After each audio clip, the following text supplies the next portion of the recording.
The drowned haunt Minecraft's oceans and rivers, walking the seafloors during the day and swimming in search of victims each night. How did zombies transform into these rulers of the deep?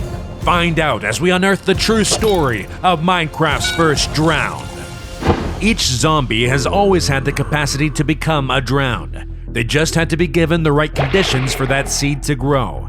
That path remained closed off to them for most of their history, beginning with the very first undead, an ancient builder who tried to cheat death with a faulty predecessor to today's Totem of Undying. This zombie went on to infect other ancient builders until there were enough of them to form their own society. Each night, they emerged from their hiding places to reach their hands toward those who remained human, desperate for someone to save them. However, the ancient builders had no interest in finding a cure for those who had been turned. Unlike the witches who tried to save zombie villagers, the builders preferred to ignore their undead kin, killing them if they encroached on their prized builds rather than helping them. Giving up hope, the new zombie society found peace in living underground, forming families and having children. However, this peace did not last. With each generation, the zombies built resentment towards the builders who had forsaken them. When night fell, they'd swarm towards their brightly lit homes, throwing their bodies against the doors that separated them from their revenge.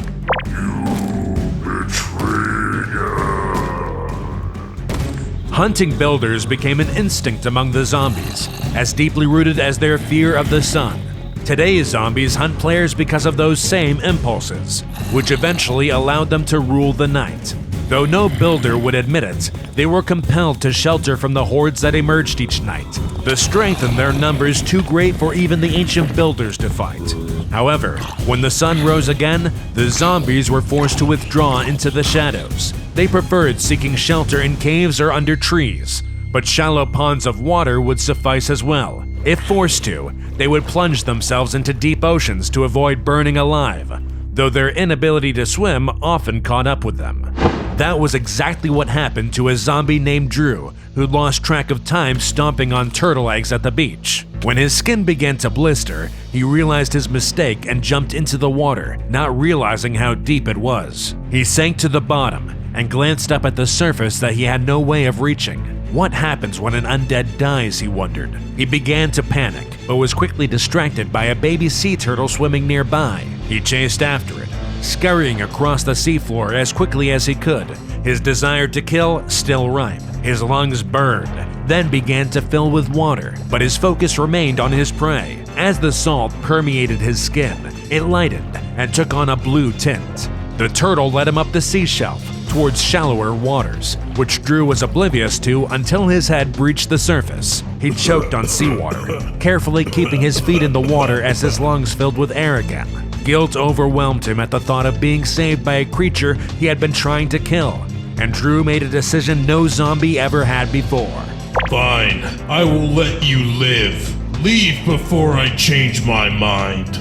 Lost in thought, Drew looked out over the ocean and waited for night to fall again so he could return home. He noted the differences in his appearance after his near-drowning experience, but figured that the effects would fade with time. He didn't hear the ancient builders who had crept up behind him on the beach. From a distance, they were able to see that this zombie was unlike any they'd ever seen before. As part of their duties as builders, they felt required to investigate, in case this creature posed a threat to their empire. But before they had a chance to act, Drew overheard and lunged towards them, leaving the safety of the water. Instinct took over, filling him with anger and fear towards the builders. Even as his flesh burned, he continued fighting them. The builders guided him back towards the water, hoping to capture him alive rather than letting him die in the sunlight. Drew staggered into the waves and was knocked unconscious with a skillful sword strike. The two builders agreed on a plan before going their separate ways, one to search the area for other mutant zombies like this one, and the other to carry Drew to a secret location for observation. When he awoke, Drew found himself in a giant pool of water in a large iron building. He looked around, trying to figure out where the ancient builders had taken him, but apart from the large skylight letting in the blistering sun, there were no windows he could use to get his bearings. Before he could explore his surroundings, his captors entered the pool room. They stared at him in silence. Drew could feel their eyes looking over his body. The ancient builders had planned a series of experiments to run on him, eager to discover all they could about this unique zombie. Over the next few days, Drew would undergo multiple tests. He tried to resist, even killing a few builders in the process, but they remained determined. The first experiments involved leaving the zombie outside in the blazing sun. While most zombies sought shade during the daylight hours, Drew showed a strong preference for water to submerge himself in. He found that the cool water stopped the burning and helped soothe his rotten flesh. Drew's senses excelled at finding the pool during the daytime, being able to navigate obstacles between him and his destination with ease. However, during the night, he seemed to become blind to any water nearby, even when his captors set him on fire to incentivize him. Well, if he likes the pool so much, maybe we ought to keep him in there. To further see the effects that water had on the zombie, a house was constructed in the pool. The builders used copper blocks rather than iron, which would rust after being wet for too long. They had learned that their subjects still needed to breathe air, so they created a small pocket of it inside the house. Wanting to avoid his captors, Drew began spending most of his time underwater. His body continued to change from the constant submersion. More of his skin turned blue, and he found it easier to stay under the water longer before returning to the house to breathe. His constant contact with the copper blocks changed something within him, something that was passed on to today's drowned, which occasionally dropped copper ingots after being killed. He felt stronger as time went on, and he began resisting the builders' attempts to make him participate in their experiments. After several days of staying within the pool's depths, the ancient builders grew frustrated with him and tried to flood his house in an attempt to make him resurface. When the builders entered the pool, Drew attacked. His muscles had adjusted to being underwater, and each punch packed enough force to cut through the resistance of the fluid around them. During the struggle, the builders had to surface for air much more frequently than he did. Even so, he was outnumbered, and he was unable to stop them from filling his copper sanctuary with water. The builders quickly evacuated the pool before Drew had a chance to exact his revenge. In the hours that followed, his patience with the builders ran out. He nearly drowned himself several times over, thinking that he could force his captors into releasing him, but they did not. All Drew wanted was to be free to stomp on turtle eggs and see his family again, and he soon realized that he never would be if things continued like this. He began to hatch a plan to break out of the facility when night fell. After Drew's stubborn persistence about staying at the bottom of the pool, the researchers had let security become more relaxed. It seemed out of the question that he would willingly leave the pool altogether, let alone try to escape the facility. This worked in Drew's favor. As the sun set that night, he crept out of the pool, fighting the strong pull he felt to forget his escape plan and remain in the water instead. The iron doors swung open as he stepped on the pressure plates in front of them. He wound through the long hallways, testing each door he came across, trying to find an exit. Suddenly, he rounded a corner and was face to face with a pair of ancient builder guards. Hey, isn't that the mutant? He escaped the pool room. The builders readied their weapons and sprinted towards the zombie. Drew stood his ground, ready to do whatever it took to avoid being taken back to the pool. Despite having nothing at his disposal but his fists, he was able to quickly take down one of the builders. He'd caught them off guard, forcing them to fight without any armor. Normally, they would have no problem taking down a zombie, but Drew was far more motivated than any ordinary zombie.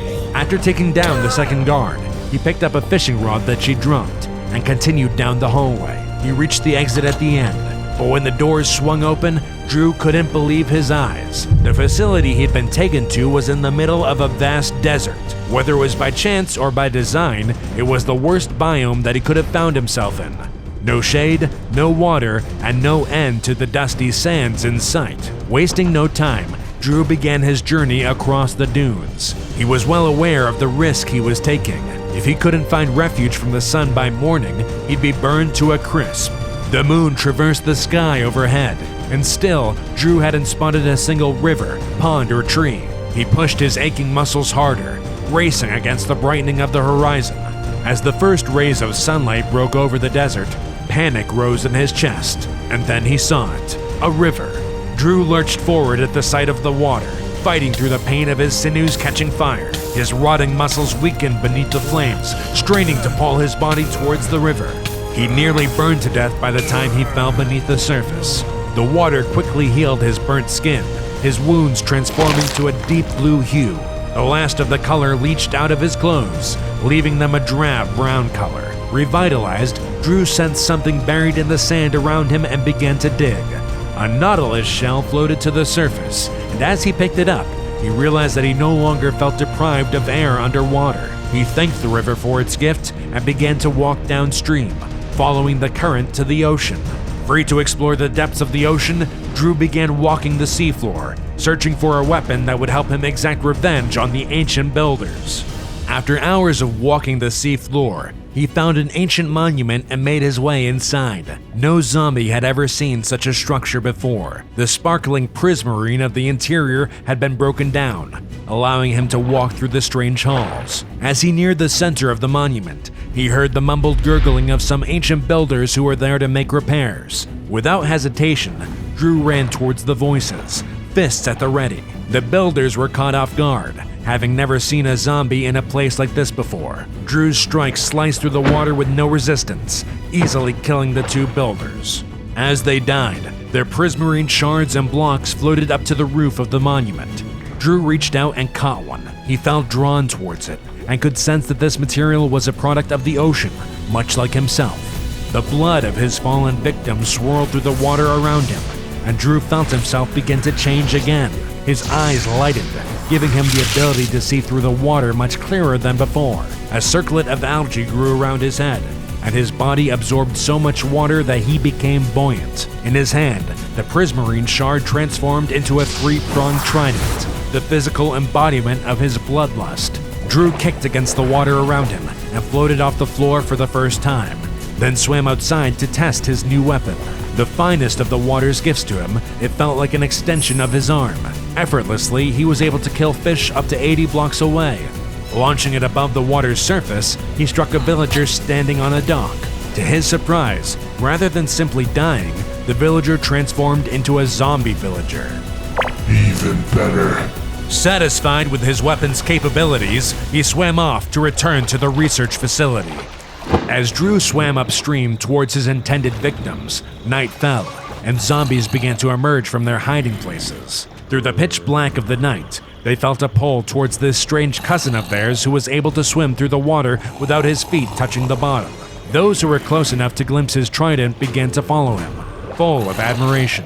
Though it pained him to leave the water, Drew walked up the riverbank and began to cross the desert, several zombies in tow. Husks loitered among the cacti, turning to watch this strange creature they'd never seen before. His face was set with determination, and his trident glinted in the moonlight, inspiring many to follow him without having to say a word. By the time the iron compound appeared on the horizon, he'd gathered a small army of undead. They suddenly understood what this powerful new type of zombie was planning to do, and readied themselves to support him in a fight against their common enemy. The horde was spotted by an ancient builder watchman, who began to hurry towards the facility to alert the others. Drew pulled his arm back and launched a trident across the desert, piercing the watchman's armor. He turned in horror to see two more tridents flying towards him, ensuring that he died without alerting the other builders. Soon, the undead stormed the complex, overwhelming the fighters that were littered throughout the halls. Builder after builder fell,